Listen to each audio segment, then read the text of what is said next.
MIM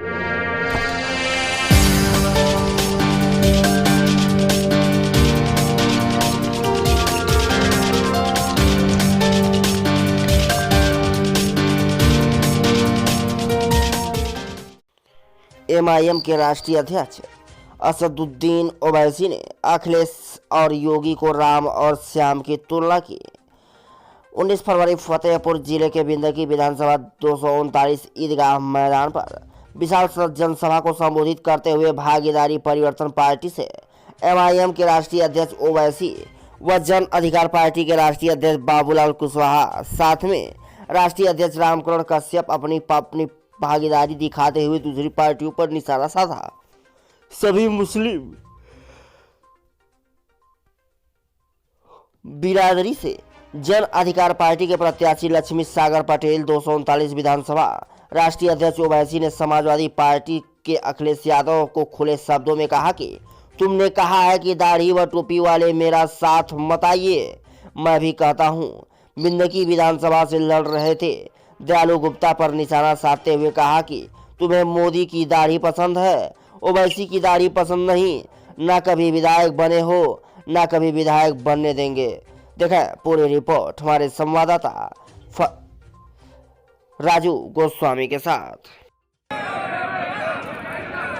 यहाँ पर जन अधिकार पार्टी के प्रत्याशी बिंदकी के जनाब लक्ष्मी सागर साहब और मजलिस के ज़िला सदर मोहतरम जनाब मोहिउद्दीन साहब, आप तमाम का शुक्रिया कि आप अपना कीमती वक्त निकाल कर आए।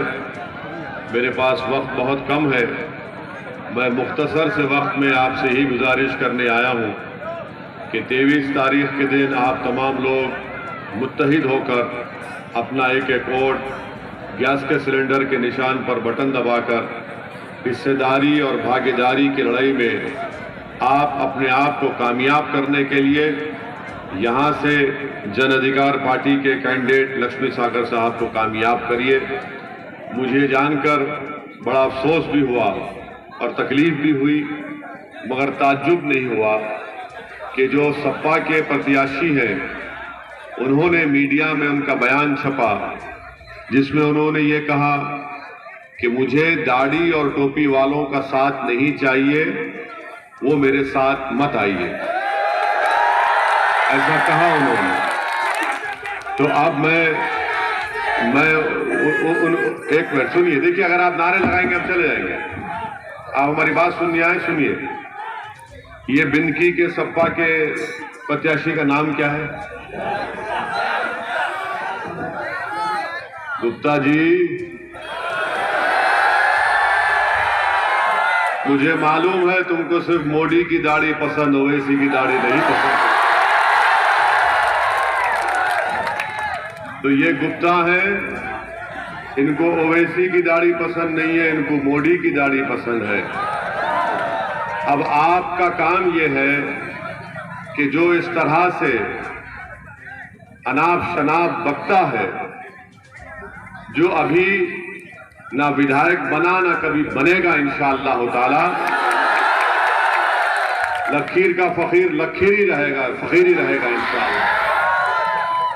और ना इनकी पार्टी अभी सत्ता में आई है, तो ये इनका गुरूर, ये इनका अहंकार है कि वो अल्पसंख्यक समाज के मुसलमानों से कह रहे हैं कि ना तुम्हारा वोट चाहिए, ना तुम्हारा साथ चाहिए, मैं मोदी का भक्त हूं, मोदी का चेला हूं और अखिलेश मेरा कुछ भी होगा मगर मुझे आपका साथ नहीं चाहिए।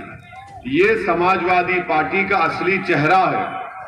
इसीलिए आपने सुना होगा, मैंने अपने कई भाषण में, अपनी तकरीर में कहा कि अखिलेश और योगी आदित्यनाथ में कोई फर्क नहीं है।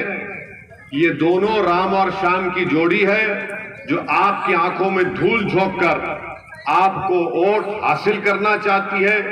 एक वोट लेता है डराकर और एक किसी को डराकर वोट हासिल करता है। तो आज आपको ये फैसला करना है कि जन अधिकार पार्टी भागीदारी परिवर्तन मोर्चा जो कमजोरों की आवाज को उठाना चाहती है, जो मजलूमों को उनका हक दिलाना चाहती है, जो सामाजिक न्याय पर हर मजलूम समाज के लोगों की हिस्सेदारी की लड़ाई बाबू सिंह कुशवाहा लड़ रहे हैं और उस लड़ाई में बाबू सिंह कुशवाहा के साथ ओवैसी भी साथ खड़ा है। मेरी आप तमाम से गुजारिश है कि आप यहां से हमारे भाई लक्ष्मी सागर को वोट देकर कामयाब करिए और यहां पर जो टोपी पहनता है, जो नहीं पहनता है, जो दाढ़ी रखता है, ये जो दाढ़ी नहीं रखता, ये एक सामाजिक न्याय की लड़ाई है और इससे ध्रुवीकरण की राजनीति और तुष्टीकरण की राजनीति अगर कोई कर रहा है तो उसका नाम समाजवादी पार्टी और बीजेपी पार्टी है। मुझे ये भी बताया गया कि यहां पर जहानाबाद से अनूप पटेल प्रत्याशी हैं, जाप पार्टी के, और सदर से भोला सिंह साहब हैं। इन तीनों का निशान गैस का सिलेंडर है। आपसे गुजारिश है कि आप इन उम्मीदवारों का साथ दीजिए और साथ ही साथ ये भी बताना चाहूंगा कि समाजवादी पार्टी बीजेपी को रोकने में नाकाम साबित होगी। आपने 2014 में बीजेपी को वोट दिया था, 17 में दिया था, 19 में दिया था, फिर कैसे जीती बीजेपी? हमने आकर आपको कहा था वोट दो बोल के, हमने तो नहीं कहा था ना। तो आपके वोट की कीमत उस वक्त बढ़ेगी, आपकी अहमियत उस वक्त बढ़ेगी जब आप जाप पार्टी का और मजलिस का साथ देंगे, क्योंकि समाजवादी के नेता जानते हैं कि अल्पसंख्यक समाज का मुसलमान हमारा कैदी है, उसका काम सिर्फ दरी बिछाना है, उसका काम सिर्फ गुलामी करना है और उसको दबाया जा सकता है। इसीलिए इस तरह की बकवास समाजवादी पार्टी का प्रत्याशी कर रहा है। तो मेरी आपसे गुजारिश है कि आप अगर अपनी अहमियत को बताना चाहते हैं, और आपकी अहमियत है, अगर आप अपनी अहमियत को बताना चाहते हैं और बताएंगे, आप, मुझे यकीन है आप यहां से जाप पार्टी को वोट दीजिए और कामयाब करिए, इनको विधायक बनाइए। समाजवादी पार्टी बीजेपी को नहीं रोक पाएगी। अगर कोई रोक पाएगा मोदी और योगी को तो उसका नाम बाबू सिंह कुशवाहा है। उस पार्टी का नाम जन अधिकार पार्टी है। भागीदारी परिवर्तन मोर्चा ही बीजेपी से मुकाबला कर सकता है और कर रहा है और पंजा आजमाई करेगा। रहा सवाल देश के प्रधानमंत्री का, तो इनको अचानक मुस्लिम महिलाओं से मोहब्बत पैदा हो गई। हर जगह देश के प्रधानमंत्री जाकर ट्रिपल तलाक फुला बात कर रहे। मैं देश के प्रधानमंत्री से पूछना चाहूंगा कि इस विधानसभा में खेतों में रात में किसान सो नहीं सकता है, जानवर उसके खेत को खा लेते हैं। प्रधानमंत्री एक रात यहां पर भी गुजारो, आके आप इन खेतों में गुजारो। देखो पशु घुसकर सुबह तक किसान की फसल को खा लेता है। और प्रधानमंत्री से हम कहना चाहेंगे, मुस्लिम महिला से आपको कोई मोहब्बत नहीं है, आप ड्रामाबाज हैं, आप एक्टिंग करते हैं। अगर आपको मोहब्बत है तो कर्नाटका की उन बच्चों को अपने घर को बुलाइए, हाथ से चाय बनाकर पिलाइए और कहिए बेटा पढ़ो, हिजाब निकाब पहनकर, तुमको डरने की जरूरत नहीं है। और ये समाजवादी का गुप्ता और नरेंद्र मोदी और का साथ सिर्फ मजबूरी की हालत में मत दो, मुझ पर रहम खाकर मत दो, बल्कि ओवैसी और बाबू सिंह का साथ इसलिए दो कि आपको नेता बनना है, आपको लीडर बनना है। आप कल तक कभी नाराज हुए सपा को तो कभी बसपा को, अरे कब तक इनके पैरों का फुटबॉल बनोगे? आज आपको अपने मुस्तकबिल का फैसला करना है। जो लोग हमारी बेइज्जती करते हैं, ये कहता है दाढ़ी वाला टोपी वाला साथ मत आओ, तो उत्तर प्रदेश के मुख्यमंत्री हमको क्या कहता है, किस जबान से मुखातिब होता है टीवी चैनल पर? आप बताइए कि ये जबान इनकी है। तो मालूम हुआ कि आपकी अहमियत नहीं है और सब ये समझते कि इनको डराओ, ये डर जाएंगे। आपसे कह रहा हूं डरना नहीं है। भारत का संविधान सबके लिए बराबर है। आपकी जान की कीमत, योगी की जान की कीमत, मोदी की जान की कीमत, ओवैसी की जान की कीमत, बाबू सिंह कुशवाहा की जान की कीमत सब एक है। नाम मुख्तलिफ होगा मगर इज्जत और जान की कीमत एक है। और अगर कोई संविधान की धज्जियां उड़ा रहा है तो हम संविधान को बचाने की लड़ाई लड़ रहे हैं। तो मेरी आपसे गुजारिश है मेरे अजीज दोस्तों और बुजुर्गों, आप यहां से जन अधिकार पार्टी के प्रत्याशियों को कामयाब करिए, मजबूत रहिए और इंशाअल्लाह ताला जिंदगी बाकी रही तो मैं दोबारा आऊंगा यहां पर।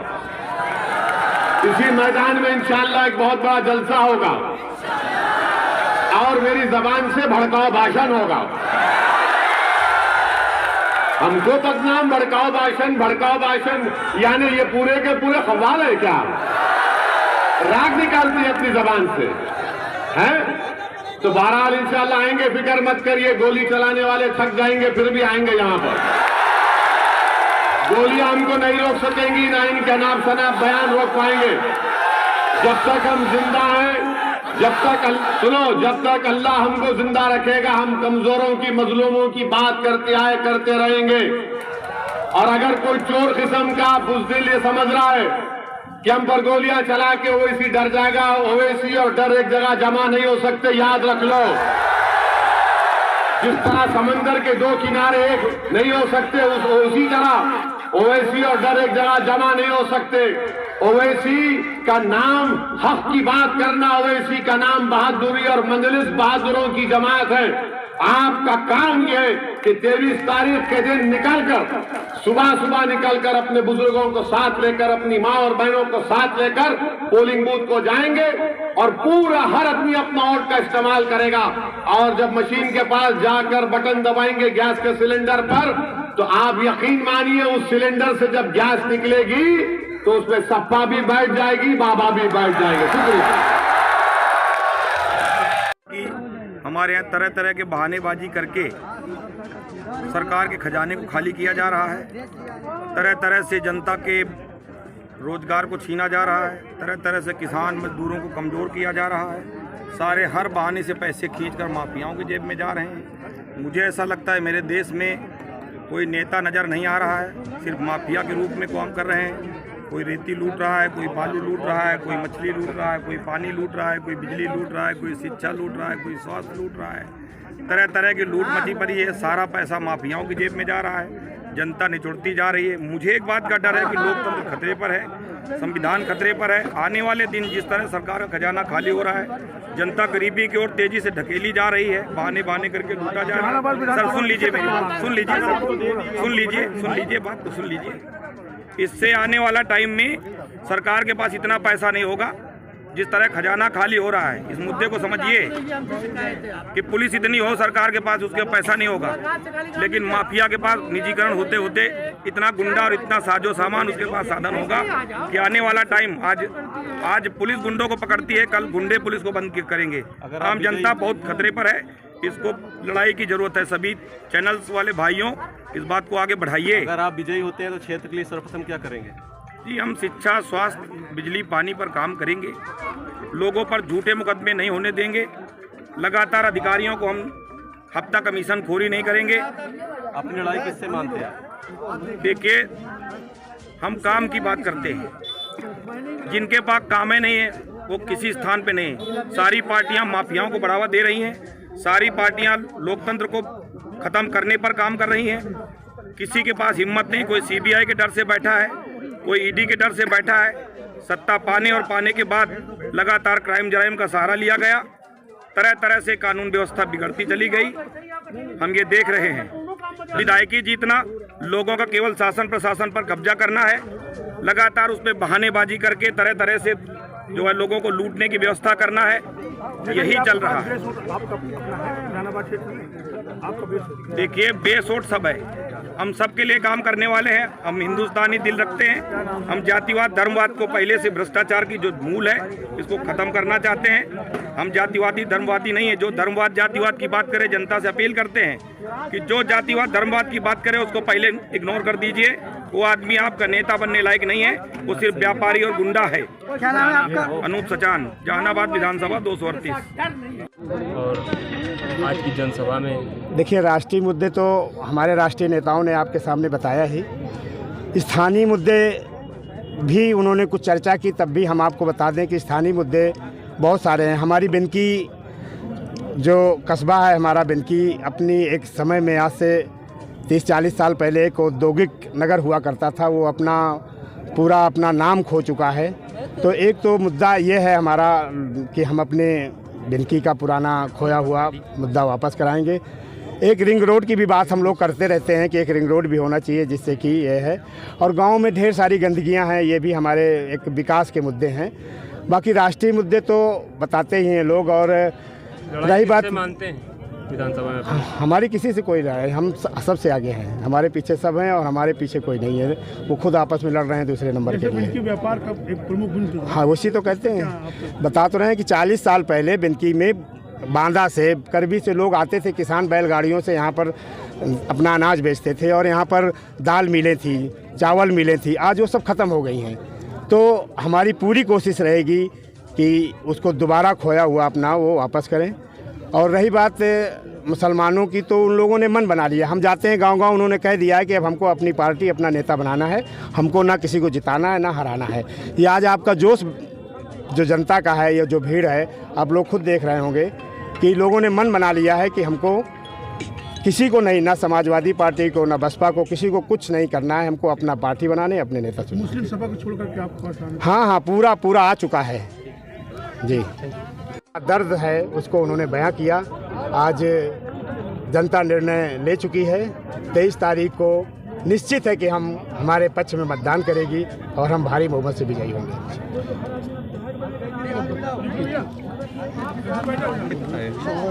दिखाई पड़ रहा वो है सिलेंडर बस गठबंधन चलेगा इस बार। जब उनसे पूछा जा रहा है कि आप हिजाब पे क्या बोल रहे हैं, तो कह रहे हैं कि मुझको सुनाई नहीं दे रहा। इसी तरह इस बार हमको साइकिल दिखाई नहीं पड़ रही है। बस भागीदारी